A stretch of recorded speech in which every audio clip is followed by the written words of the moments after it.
गुरु विश्वामित्र का आगमन और तारका वध रामायण की एक महत्वपूर्ण घटना है, जो भगवान श्री राम के जीवन में उनके कर्तव्य और धर्म के पालन की शुरुआत को दर्शाती है।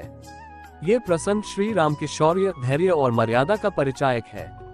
इस घटना का वर्णन वाल्मीकि रामायण के बालकांड में मिलता है, जहाँ श्री राम और लक्ष्मण को उनके जीवन के पहले बड़े युद्ध का अनुभव होता है।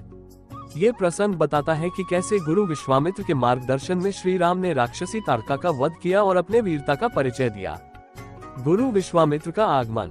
श्री राम का जन्म अयोध्या के राजा दशरथ के घर हुआ था। वे कौशल्या के पुत्र थे और 4 भाइयों में सबसे बड़े थे। उनके बचपन के दिनों में वे और उनके तीनों भाई लक्ष्मण, भरत और शत्रुघ्न गुरुकुल में शिक्षा ग्रहण कर रहे थे। जब वे अपनी शिक्षा पूर्ण कर चुके थे, तभी एक दिन महर्षि विश्वामित्र अयोध्या आए। महर्षि विश्वामित्र एक महान तपस्वी और विद्वान ऋषि थे, जिनकी तपस्या और ज्ञान से देवता भी प्रभावित होते थे। महर्षि विश्वामित्र अयोध्या में राजा दशरथ के पास अपनी समस्या लेकर आए थे।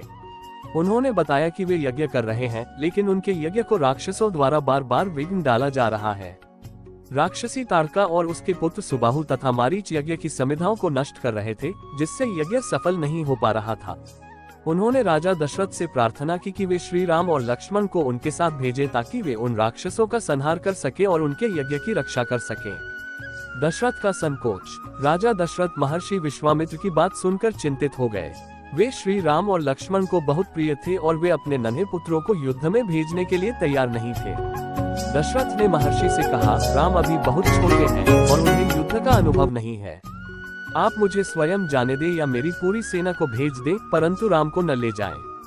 इस पर महर्षि विश्वामित्र ने कहा, राजन, श्री राम ईश्वर के अवतार हैं और उनका कार्य इस पृथ्वी पर अधर्म का नाश करना है। ये कार्य केवल वही कर सकते हैं।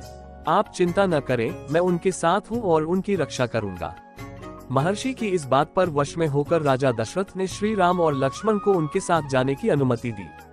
वन में तारका का सामना। श्री राम और लक्ष्मण महर्षि विश्वामित्र के साथ वन की ओर प्रस्थान करते हैं।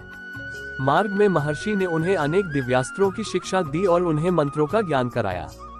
उन्होंने राम और लक्ष्मण को ये सिखाया कि किस प्रकार इन दिव्यास्त्रों का उपयोग करके वे राक्षसों से युद्ध कर सकते हैं। जब वे तारका के वन के निकट पहुंचे, तो महर्षि ने श्री राम को बताया कि यह वन पहले अत्यंत समृद्ध और सुंदर था, लेकिन तारका के आने के बाद यह उजाड़ और भयावह हो गया है। तारका एक अत्यंत शक्तिशाली राक्षसी थी, जिसे भगवान ब्रह्मा से वरदान प्राप्त था। वह वन में किसी को भी जीवित नहीं रहने देती थी और अत्यंत क्रूरता से सबको मार डालती थी। महर्षि विश्वामित्र ने श्री राम से कहा, तारका अत्यंत शक्तिशाली है, लेकिन तुम धर्म और सत्य के पक्ष में हो।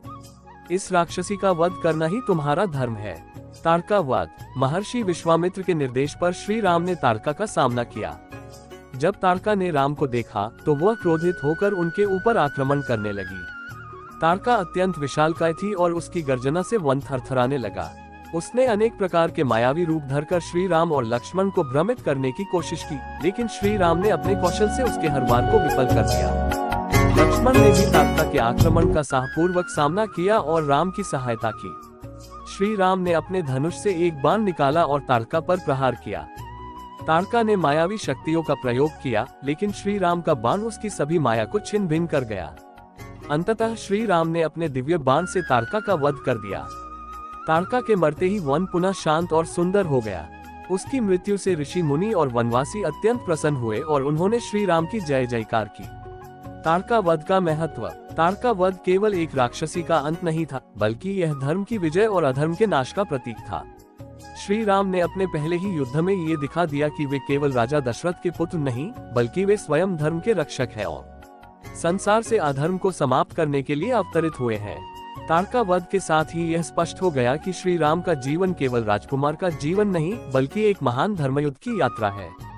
तारका वध के बाद महर्षि विश्वामित्र ने श्री राम को आशीर्वाद दिया और उन्हें और लक्ष्मण को आगे के कार्यों के लिए तैयार किया।